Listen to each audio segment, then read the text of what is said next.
Ты слушаешь Радио Мария.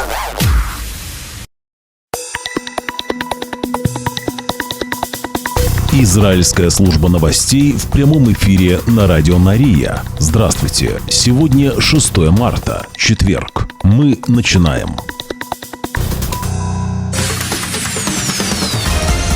Главные новости Израиля. Слушай на Радио Мария.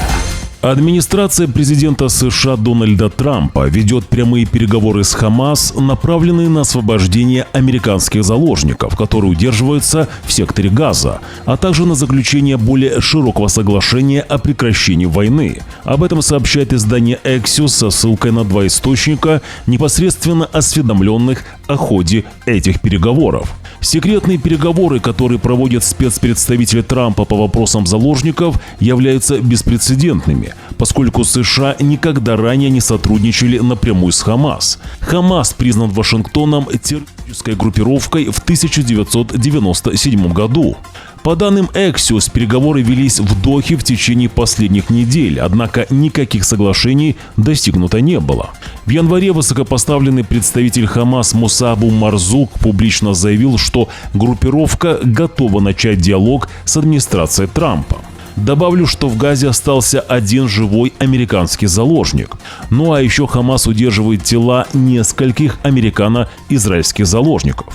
Ну и только что Белый дом подтвердил, что действительно администрация Трампа ведет прямые переговоры с Хамас. Специальный посланник, который участвует в этих переговорах, имеет полномочия разговаривать с кем угодно, заявила пресс-секретарь Белого дома Каролин Левит.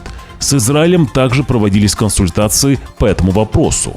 Президент Трамп доказал, что верит в диалог. Конец цитаты.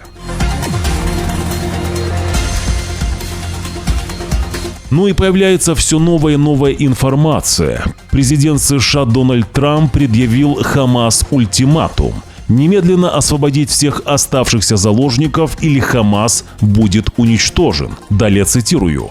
«Шалом Хамас» означает «привет» или «прощай». Вы можете выбирать, пишет Трамп в своей соцсети. Освободите всех заложников сейчас, а не потом. И немедленно верните всех павших, которых вы лишили жизни. Иначе вам конец. Только больные, извращенные люди держат тела. Я посылаю Израилю все необходимое для завершения работы. Ни один член Хамас не будет в безопасности, если вы не сделаете то, что я вам говорю. Я только что встретился с вашими бывшими заложниками, жизни которых вы разрушили. Это последнее предупреждение. Для руководства Хамас сейчас самое время покинуть Газу, пока у вас еще есть шанс, пишет Трамп. Также Трамп обращается к народу Газы, цитирую. «Вас ждет прекрасное будущее, но если вы не будете удерживать заложников, если вы это сделаете, вам не жить. Примите умное решение. Освободите заложников сейчас, иначе позже будете расплачиваться в аду». Такое заявление ночью по Иерусалиму сделал президент США Дональд Трамп в своей соцсети. Ну и уже этим утром Белый дом опубликовал заявление по поводу встречи президента США Дональда Трампа в овальном кабинете с группой бывших заложников Хамас. Цитирую. Президент Трамп нашел время, чтобы встретиться с 8 освобожденными заложниками из Газы. Президент внимательно выслушал их душераздирающие истории. Бывшие заложники поблагодарили президента Трампа за его настойчивые усилия по возвращению всех заложников домой, говорится в заявлении пресс-секретаря Белого дома Каролин Левит. Еще раз напомню, что президент США Дональд Трамп прошлой ночью предъявил Хамас ультиматум: немедленно освободить всех заложников, или Хамас будет уничтожен. И далее к другим событиям. Министр юстиции Израиля Ярив Левин инициирует процедуру отстранения должности юридического советника правительства Гали Барав-Миары и обвиняет ее в политизации своей должности с целью воспрепятствовать исполнению воли правительства. Цитирую. Гали Барав Миара действует как длинная рука оппонентов правительства и не жалеет усилий, чтобы помешать воле избирателей, говорит Левин. Она использовала политический раскол в Израиле как лопату, чтобы создать две правовые системы. Одну для сторонников правительства, но другую для его противников, сказал Ярив Левин. В это же время оппозиционные депутаты раскритиковали инициированный министром юстиции Израиля Яривом Левином процедуры отстранения должности юридического советника правительства Гали Барав Миары. Лидер оппозиции Яир Лапид заявляет, цитирую: «Левин решил расколоть израильское общество во время войны. Левин, один из главных виновников 7 октября, ничему не научился. Он наносит вред государству, нарушает верховенство закона и наносит вред военным усилиям», пишет Лапид в соцсети X, называя этот шаг преступным. Параллельно и Бенни Ганц, бывший министр военного кабинета, также написал сообщение, цитирую: «В дееспособной стране министр юстиции, который разрушает демократию, наносит вред единству Израиля и является одним из ответственных за величайшую катастрофу в истории государства Израиль. Нетаньягу», продолжает Ганц, «я предупреждал вас в прошлом и предупреждаю вас сейчас. Когда мы сталкиваемся с огромными вызовами безопасности, прекратите разделять нацию. Не дарите нашим врагам подарки», завершает Бенни Ганц.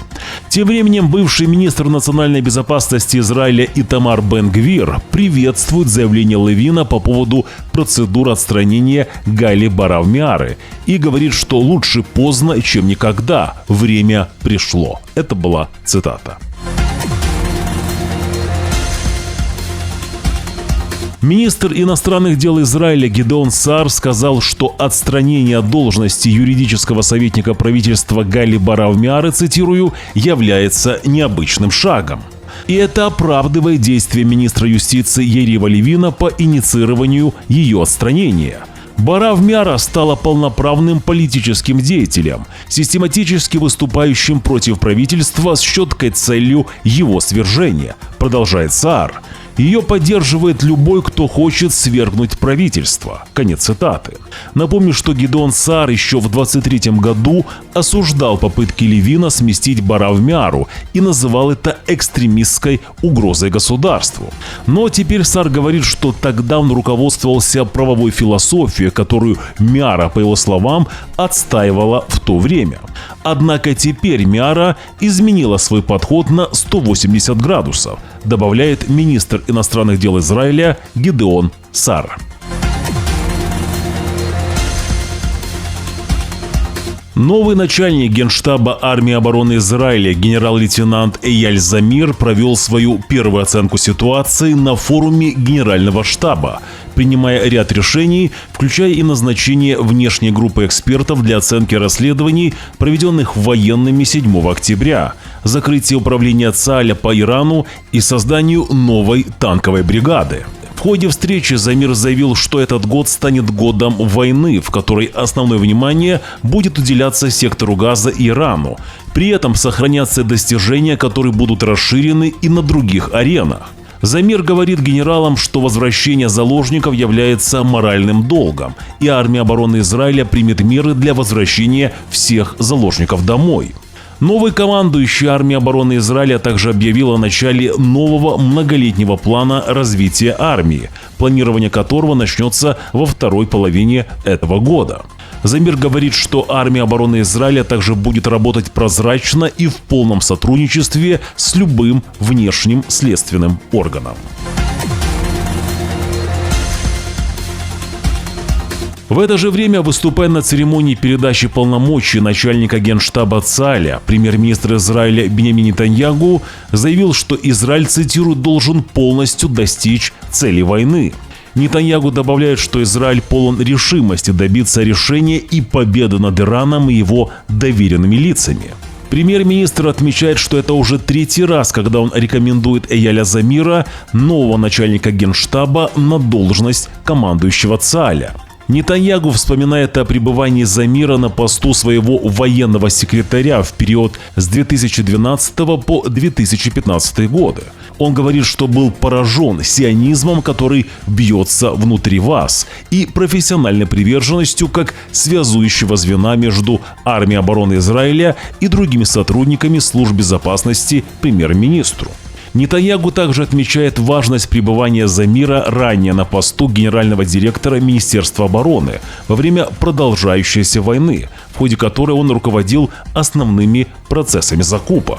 При поддержке наших друзей в США, говорит Нетаньягу, и прежде всего президента Трампа, мы прямо сейчас ввозим в Израиль большое количество боеприпасов, которые имеют решающее значение для нашей безопасности.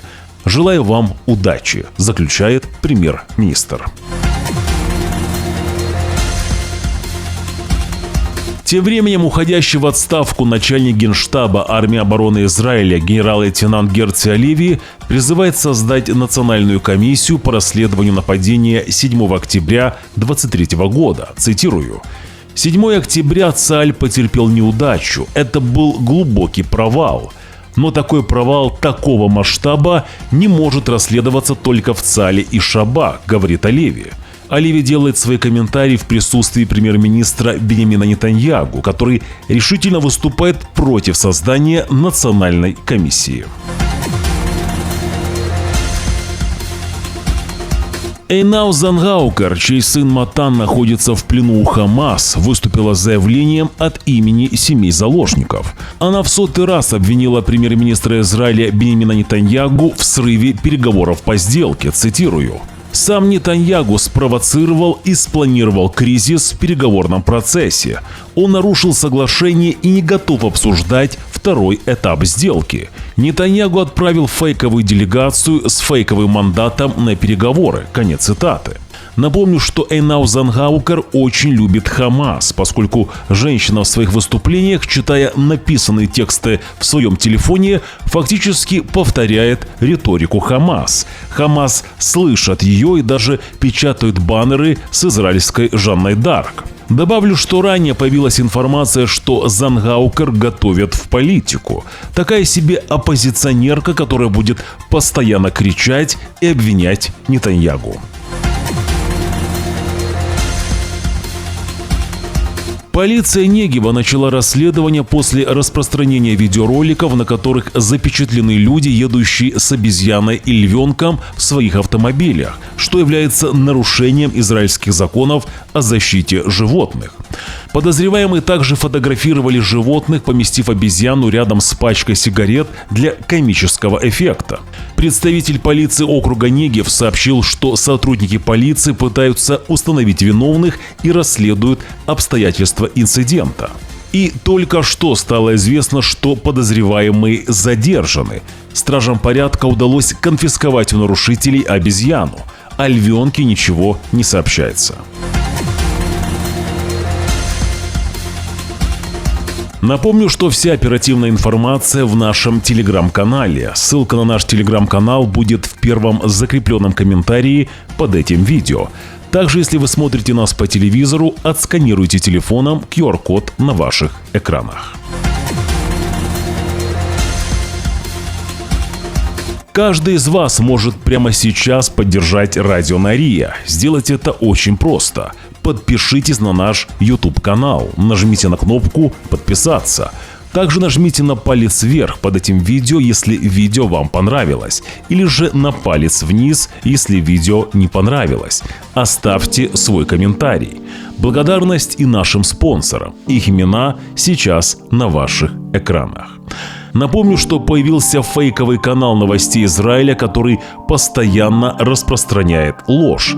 Канал использует обложки видео, которые очень похожи на обложки Радио Нария. Обратите внимание, на оригинальном канале Радио Нария на обложке видео указано, что это Радио Нария. Все остальные каналы не имеют к нам никакого отношения. Не смотрите фейки и ложь.